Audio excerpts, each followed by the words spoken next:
અને તું ખોટું બોલે એ મને બહુ ગમ્યું. હવે ખોટું બોલે ઈ જેને ગમે એ કઈ સાચો આત્મા ન કહેવાય, એ કપટ મુનિ જ કહેવાય. તું ખોટું બોલે એ મને ખૂબ ગમ્યું, આમ જ કરાય. યોગ અને તપની મોટી મોટી રહસ્યમય વાતો કરવા લાગ્યો છે. પ્રતાપબાનુને શ્રદ્ધા બેસી ગઈ કે આવા સમર્થ ગુરુના મને દર્શન થયા. અને પ્રતાપબાનુએ પૂછ્યું કે બાપજી આપનું નામ શું? બોલે અમારે મહાત્માઓને વળી નામ શું? અમે તો નામરૂપને મિથ્યા માનનારા મહાત્માઓ. કઈક તો નામ હશે ને? કહે મારું નામ એક તનુ. એક તનુ? પ્રતાપબાનુએ પૂછ્યું બાપજી એક તનનો અર્થ? બોલે એક તનુ એટલે એક શરીર, તન એટલે શરીર. હા, પ્રતાપબાનુ માનીશ બ્રહ્માએ સૃષ્ટિ ઉત્પન્ન કરી ત્યારે પહેલો વહેલો મને ઉત્પન્ન કરેલો. આ કપટ મુનિના ધડાકા અવાજ હોય. બ્રહ્માએ જયારે સૃષ્ટિ બનાવી ત્યારે પહેલો વહેલો મને બનાવ્યો. આ જગતને સૃષ્ટિને જેટલા વર્ષો થયા, જેટલા યુગો થયા એટલા મને થયા. બાકી આની આ કાયા, આની આ અવસ્થા, મારે શરીર બદલવું પડતું નથી, મારે મરવું પડતું નથી. આનું આ જંગલ હું કોઈને મળતો નથી. ભગવાનના ભજન સિવાય મારે બીજું કઈ કામ નથી. અને અહીંયા બેઠા બેઠા આખી દુનિયાના રહસ્યો જાણું છું. એની જબરદસ્ત વાતો કરી પ્રતાપ હું તો ડૂબી ગયો. વાત બાપજી હા તપનો પ્રતાપ છે. એવા પ્રતાપબાનુએ આ બધી વાત સાંભળતા સાંભળતા જયારે કપટ મુનિને એમ લાગ્યું કે હવે આ મારે આધીન થયો, એ વખતે કપટ મુનિએ કહ્યું કે પ્રતાપબાનુ માંગ, શું આપું? અત્યાર સુધીમાં મને કોઈ મળ્યું નથી, હું કોઈને મુલાકાત આપતો નથી. કારણ કે લોકો બહુ મળવા આવે તો ભજનમાં ભંગ પડે, એટલા માટે હું કોઈને મળતો જ નથી. આ તારા સદભાગી કે તું મને મળી ગયો. પિતાને પુત્ર ઉપર પ્રેમ જાગે એવો મને તારા ઉપર પ્રેમ જાગ્યો છે, માટે માંગ, શું આપું? માંગવાનું કહ્યું અને પ્રતાપબાનુ માંગવા તૈયાર થઈ. હવે પ્રતાપબાનુને ઘરે ક્યાં ઓછું હતું, આખી ધરતીનો માલિક, તોય માંગવા તૈયાર. આ જીવનો સ્વભાવ છે, એ માંગવાનું બંધ કરતો. હવે બાપજી આપવો એ તો આટલું આપો. જરા મરણ દુઃખ રહિત તનુ સમર જીતે નહીં કો. મારા શરીરને ગળપણ ન આવે. કપટ મુનિએ કહ્યું તથાસ્તુ. મારું મૃત્યુ ન થાય તથાસ્તુ. મને કોઈ રણ મેદાનમાં જીતી ન શકે તથાસ્તુ. 100 કલ્પ સુધી મારા એકલાનું રાજ્ય રહે તથાસ્તુ. હવે કપટ મુનિને તથાસ્તુ ક્યાં ખરીદવાના હોય? એની પાસે તથાસ્તુ બહુ હોય, જે માંગે બધામાં તથાસ્તુ. કપટ મુનિઓ સે બચ્યો કઈ નહોતું, છતાં એટલી મોટી મોટી વાતો કરી. અને પ્રતાપબાનુ તો નાચવા લાગ્યો, હવે મારું મૃત્યુ નહીં થાય. કપટ મુનિએ કહ્યું તારું મૃત્યુ મારા આશીર્વાદથી નહીં થાય, પણ તારે એક કામ કરવું પડશે. શું? બ્રાહ્મણોને વશ કરવા પડશે. કારણ કે બ્રાહ્મણ શાપ આપે તો બ્રહ્મા પણ ન બચાવી શકે, બ્રહ્મા શાપ આપે તો બ્રાહ્મણો બચાવી શકે. બ્રાહ્મણોને વશ કરવા. બોલે બ્રાહ્મણોને કઈ રીતે વશ કરું? કઈ એક તારા ગામના બ્રાહ્મણોને 1 વર્ષ સુધી જમાડવાના, પણ એમાં એક મુશ્કેલી છે. શું? રસોઈ હું બનાવું, મંત્રમયી રસોઈ, અને એ મારી બનાવેલી રસોઈ જમે તો બ્રાહ્મણો બધા તારે આધીન.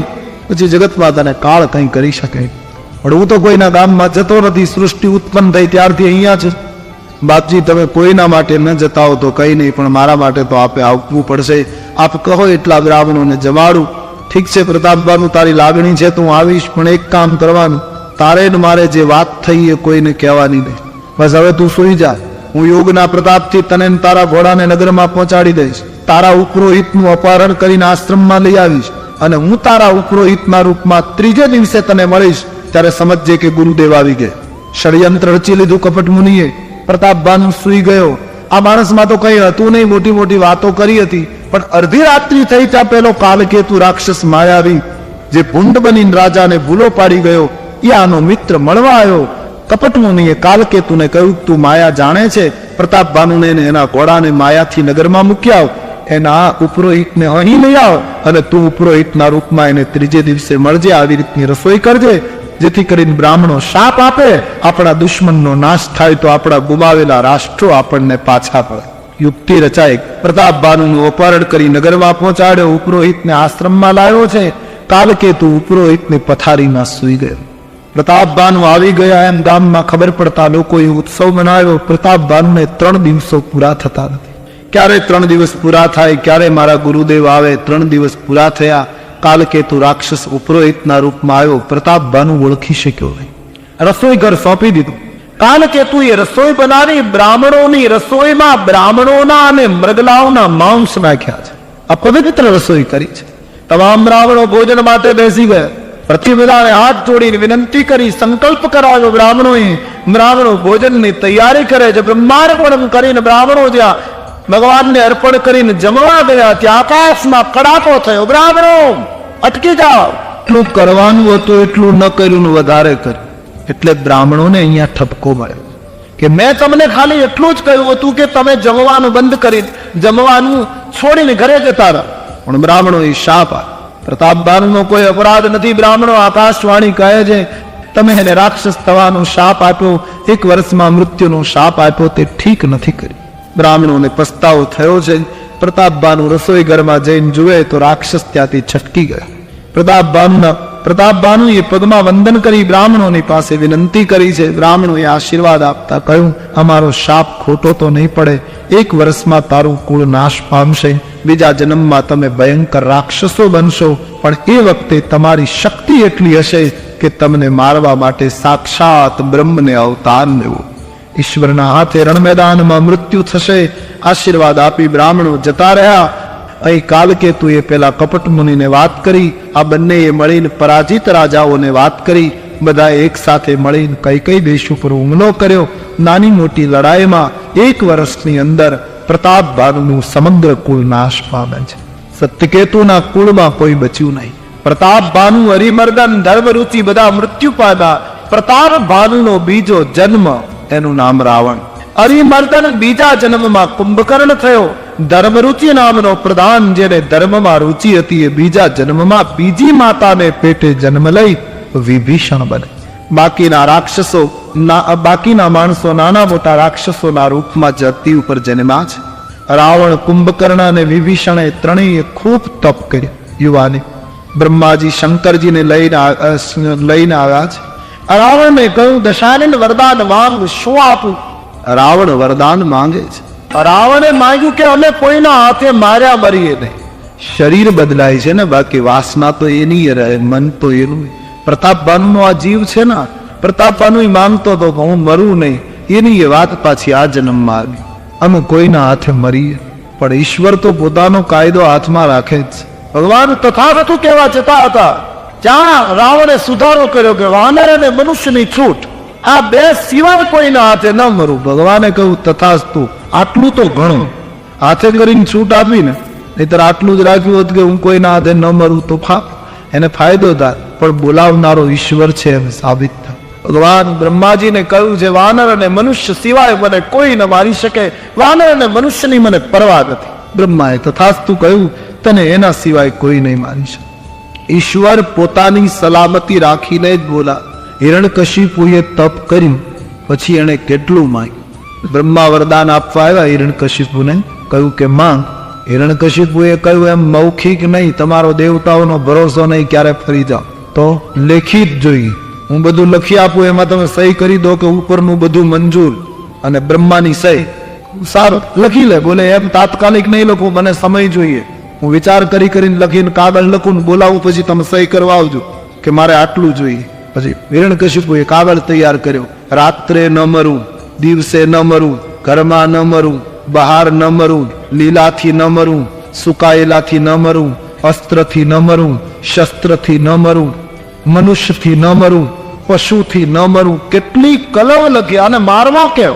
ખૂબ વિચાર કરીને કાગળ તૈયાર કર્યો. બ્રહ્મા આવ્યા, કહ્યું વાંચીને નીચે સહી કરી દો કે બધું કબૂલ. વાંચીને સહી કરી દીધી. પછી તો હવે આને મારે કોણ? એમ કહે છે હિરણ્યકશિપુ કાગળ ખિસ્સામાં લઈને જ ફરતો. કોઈ લડાઈ કરવા આવે એટલે પેલો કાગળ બતાવે, તું પેલા વાંચી લે, પછી સગવડતા હોય તો લડ. એ કાગળ વાંચે એટલે લડવા આવો હોય સીધો રવાના થાય કે આમાં કઈ પત્તો લાગે એવું નથી. તો ભગવાન કોઈને કોઈ બારી શોધી રાખે છે. રાવણે કહ્યું વાનર અને મનુષ્ય સિવાય મને કોઈ ન મારે. તથા વરદાન આપીને બ્રહ્માજી કુંભકર્ણ પાસે ગયા. કુંભકર્ણને કહ્યું પુત્ર વરદાન માંગ. પણ બ્રહ્માજીને વિચાર થયો કે આ રોજ ભોજન કરશે તો જગતને વેરાન કરી દેશે, આ કઈ બચવા નહીં દે. સરસ્વતીને બોલાવીને કહ્યું આની બુદ્ધિ ફેરવો. અને સરસ્વતીએ કુંભકર્ણની બુદ્ધિ ફેરવી, અને કુંભકર્ણે માગ્યું હું 1 દિવસ જમીન સુઈ જાઉં, પછી 6 મહિને જાદુ. વળી પાછો 1 દિવસ ખાઈને સુઈ જાઓ, વળી 6 મહિને જાદુ. બ્રહ્માએ કહ્યું તથાસ્તુ. માંગે છે નિંદ માસ ખટકી. બ્રહ્માને થયું આ સૂતો રહે એ સાર, અને સમાજમાં અમુક માણસો સૂતેલા સાર. બને તો ઘરની એકાદો ધાબળો ઓઢાડી દેવો, પણ એને જગાડવો નહીં, એનું જાગરણ સારું નહીં. કુંભકર્ણની વ્યાખ્યા ગોસ્વામીજીએ વિનય પત્રિકામાં કરી છે. કુંભકર્ણ અહંકાર જાગતો રહે છે, જગતના સદગુણોને ખાઈ જાય અને દુનિયા વેરાન બને. અહંકાર મરશે તો રામની કૃપાથી, પણ કમસે કમ સૂઈ જાય તોય જગતને નિરાંત. એટલે અહંકારને સુવડાવી દીધો. પછી ગયા છે વિભીષણની પાસે, વરદાન માંગો વિભીષણે માંગ્યું છે જન્મ જન્માંતર સુધી ભગવત ચરણારવિંદમાં નિર્ભેળ પ્રેમ પ્રાપ્ત થાવ, અમલ અનુરાગ પ્રાપ્ત થાવ. સાત્વિક માંગણી કરી છે. કુંભકર્ણે તમોગુણી માંગણી કરી, રાવણે રજોગુણી માંગણી કરી છે. ત્રણેયને વરદાન આપી બ્રહ્માજી ગયા. રાવણ ખૂબ શક્તિશાળી સાબિત થયો. મંદોદરી નામની કન્યા સાથે એનું લગ્ન થયું છે. મૈદાનવ નામના રાક્ષસે રાવણને કહ્યું, તમારા માટે એક સુંદર નગરી જોઈએ. સમુદ્રની વચ્ચે ત્રિકૂટ ઉપર એક નગરી છે, ત્યાં દેવતાઓના મોકલેલા યક્ષો રહે છે. એ યક્ષોને તમે હાંકી કાઢો તો હું તમારા માટે સુંદર નગર નિર્માણ કર્યા. રાવણે ચડાઈ કરી, યક્ષો જીવ લઈને જતા રહ્યા. અને આ જગ્યાએ મૈદાનવે પોતાના કાર્ય કૌશલ્યથી સુંદર નગરી નિર્માણ કરી. એનું નામ લંકા. સુવર્ણની લંકા, સમૃદ્ધિ પૂર્ણ લંકા, સુવર્ણના મકાનો, સુવર્ણનો કિલ્લો, અતિશય સમૃદ્ધિ રાવણની પાસે. રાવણે પોતાના ભાઈઓના લગ્ન કરાવ્યા છે. આખું કુટુંબ અને પોતાના માણસોને લઈ લંકામાં રાવણ સ્થિર થયો. પણ આટલી સમૃદ્ધિથી અને સંતોષ ન થયો તો સ્વર્ગમાં જઈ કુબેરનો ધનભંડાર લૂંટી પુષ્પક વિમાન ભરીને રાવણ લંકા. મંદોદરી અતિ સુંદર સ્ત્રી હતી, પણ વાસનાનો લોલુપ માણસ એટલો બધો વાસનામય હતો કે પાતાળમાં જઈ નાગ કન્યાઓને સુંદર સુંદર જોઈને નાગ કન્યાઓને લઈને પોતાના શયનખંડમાં પૂરવા માંડ્યો. ધરતી ઉપર ભગવાન શંકરના કૈલાસને બાહુબળથી ઊંચો કરીને દુનિયાને પોતાની શક્તિ બતાવી, મારા તાકાત કેટલી. દિક્પાળોને, દેવતાઓને, આ બધાને રાવણે જીતી લીધા. કોઈની શક્તિ ન રહી રાવણની સામે કઈ બોલવાની. અને હવે ઋષિ મુનિઓનો વારો આવ્યો છે. પોતાના સમાજને કહેવા લાગ્યો કે આપણા દુશ્મન દેવતાઓ છે, સન્મુખ તો આવતા નથી, માટે તમે યજ્ઞો અટકાવો, ગાયોની કતલ કરો, શાસ્ત્રોની વાતો કરતા હોય અને દેશ નિકાલ કરી દો. ક્ષુધાક્ષીણ દેવતાઓ મારે શરણે આવશે ત્યારે મારવા હશે તો મારીશ, દંડ આપવો હશે તો દંડ આપીશ. ઇન્દ્રજીતને કહ્યું, તું સ્વર્ગમાં જઈને દેવતાઓને ત્રાસ આપ. પોતે પણ ગદા લઈને ધરતી ઉપર ઉતર્યો છે. રાવણનો સમાજ આખા જગતની અંદર, સમાજની અંદર જુદી જુદી જગ્યાએ ફેલાયો અને સમાજને ભ્રષ્ટ કરવામાં. ઋષિઓના આશ્રમમાં લોકો આગ ચાંપવા લાગ્યા, ગાયોની કતલ થવા લાગી, ભારત વર્ષની નદીઓના પાણી લાલ થવા લાગ્યા. વેદ પુરાણ અને શાસ્ત્રની ચર્ચા કરે અને દેશ નિકાલ કરી દીધા છે. ઋષિમુનિઓની પાસેથી કર ઉઘરાવવા લાગ્યો. જે ઋષિમુનિઓએ ના પાડી કે અમારી પાસે કઈ નથી, એના મસ્તકો કાપી નાખ્યા. લોહીના ગળા ભર્યા છે. અડધો હિન્દુસ્તાન ઋષિઓ અને ગાયના હાડકાથી ભરાઈ ગયો. રાવણના ત્રાસથી ધરતી ધ્રુજી ઉઠી. રાવણના માણસો જ્યાં ગયા ત્યાં એને ઉપનિષદ ઉપર પ્રહાર કર્યો. માતૃદેવો ભવ પિતૃદેવો ભવના સૂત્રો તૂટી ગયા. એવો ભ્રષ્ટ સંસાર ઉભો કર્યો. કોઈ માતાને માનતું નથી, કોઈ પિતાને માનતું નથી, કોઈ ગુરુને માનતું, કોઈ અતિથિને માનતું નથી, કોઈ સંતોને શાસ્ત્રોને માનતું નથી. ચોર, લંપટ ને જુગારી લોકો વધ્યા. સમાજ ભગવાન શંકર પાર્વતીને કહે, દેવી, માતા પિતાને જે ન માને, ગુરુને જે ન માને, આવા જેના આચરણ હોય એને તારે રાક્ષસ સમજવું. આ રાક્ષસની વ્યાખ્યા. માતા પિતાને ન માને, ગુરુને ન માને, એ રાક્ષસ છે, મનુષ્ય નથી. જે વ્યક્તિ માતા પિતાને સંતોષ ન આપી શકે એની પાસે રાષ્ટ્ર શું અપેક્ષા રાખે? માતા પિતાની સેવા કરજો. ઉપનિષદોના સૂત્રોને કેવલ સ્વાધ્યાયમાં ખાલી બોલવાનું નથી, આચારમાં મૂકવાનું. માતાને દેવ, પિતાને દેવ, અતિથિને દેવ, ગુરુને દેવ માનો. જીવતા દીધો સંતાપ, સેવા ના કરી મા બાપની, તો પાછળ પછી પ્રતિમા તણું પૂજન કર્યાથી શું થયું? જીવતા સંતાપ દે, પાછળથી ફૂલ સાઈઝ નો ફોટો કરાવે બાપુજીનો, ફૂલ સાઈઝ, પછી દીવાન ખંડમાં ગોઠવો. પછી આપણે એને ઘરે ચા પાણી પીવા જઈએ ને પહેલી એના બાપુજીની ઓળખાણ કરાવે કે આ અમારા બાપ. એવું સજ્જન એનું જીવન કે અમને કોઈને સેવા કરવા જ ન દીધી. કરવા ન દીધી કે તમે કોઈએ કરી નહીં દેવતાઓ, અમને જરાય સેવા ન કરી. બહુ સજ્જન જીવ જપ જ કર્યા. એ બાપુજી ફોટામાં બેઠા બેઠા વિચાર કરે કે આડો કાપ છે એટલે હું લાચાર છું, નહીતર હમણાં તને થપાટ મારવાની ઈચ્છા કે તું મને પાણી આપતો નહોતો ને આજ બધાને ઓળખાણ કરાવે. મા બાપની સેવા. કોઈ દિવસ માનું દિલ દુભાય એવું યુવાન વર્તે નહીં. કોઈ દિવસ બાપને નીચું જવું પડે એવી આ દેશની બેન દીકરી વર્તન ન કરવું જોઈએ. એના પિતાને નીચું જવું પડે ઓલા આંગળી ચીંધી જાય કાલ સમાજમાં એના બાપને અને એના પિતાને નીચું જવું પડે એવી રાષ્ટ્રની બેન દીકરી સાવધાન રહે. યુવકોએ સાવધાન થવું જોઈએ કે માની કુખ ન લાજે. જેણે આટલા વેદના વેઠીને સંતાનોને જન્મ આપીને પોષણ આપ્યું હોય એવા સંતાનોની જવાબદારી છે. માતૃદેવો ભવ પિતૃદેવો ભવ નિભાવ. રાવણના સમયમાં આ વાતું બધી તૂટવા લાગી. પરિણામ એ આવ્યું ધરતી કાપવા લાગી. ધરતીનું સંસ્કૃતમાં એક નામ છે ક્ષમા. સમાજની સમગ્ર ક્ષમા જ્યારે કાપવા માંડે ત્યારે ભગવાનના અવતારનું એક પગલું તૈયાર. ધરતીએ ગાયનું રૂપ લીધું. ઋષિમુનિઓની પાસે જઈને ફરિયાદ કરી કે રાવણના ત્રાસથી હવે હું ધ્રુજી ગઈ છું. મને પહાડોનો વનસ્પતિનો આટલા મોટા સમુદ્રનો વજન નથી લાગતો જેટલો આ પાપીઓનું વજન લાગે. ઋષિઓએ કહ્યું ધરતી અમે શું કરીએ, અમારા ચિંતન મનન અટકી ગયા રાવણને લીધે. હવે તો આપણે દેવતાઓ પાસે જઈએ. દેવતાઓની પાસે ગયા. દેવતાઓએ કહ્યું અમે શું કરીએ, રાવણ આવે ત્યારે મેરુ પર્વતની ગુફામાં સંતાઈ જઈએ છીએ. અમારા પુણ્ય પરવારી ગયા, અમે પણ આમાં કંઈ કરી શકીએ એમ નથી. બધા દેવતાઓને સાથે લઈ પિતામાં બ્રહ્માની પાસે બધા ગયા છે કે બ્રહ્માની પાસે ફરિયાદ કરીએ કે આપે વરદાન આપ્યું એનું આ પરિણામ આવ્યું છે. બ્રહ્માજીએ કહ્યું ભાઈ કોઈ તપ કરે એટલે મારે વરદાન આપવું પડે, પણ મને એવી ખબર નહોતી કે તપનો દુરુપયોગ કરશે. હવે તો એક જ ઉપાય છે દેવતાઓ, ધરતી, ઋષિમુનિઓ, તમને મને અને સમગ્ર વિશ્વને જેણે ઉત્પન્ન કર્યું છે પરાત્પર બ્રહ્મની પ્રાર્થના કરીએ અને ભગવાન જ આ સમસ્યાનો ઉકેલ આપે. ભગવાનની પ્રાર્થનાનો નિર્ણય લેવાયો બ્રહ્મલોકમાં. પિતામહ બ્રહ્માએ દેવતાઓને પૂછ્યું ભગવાન ક્યાં છે?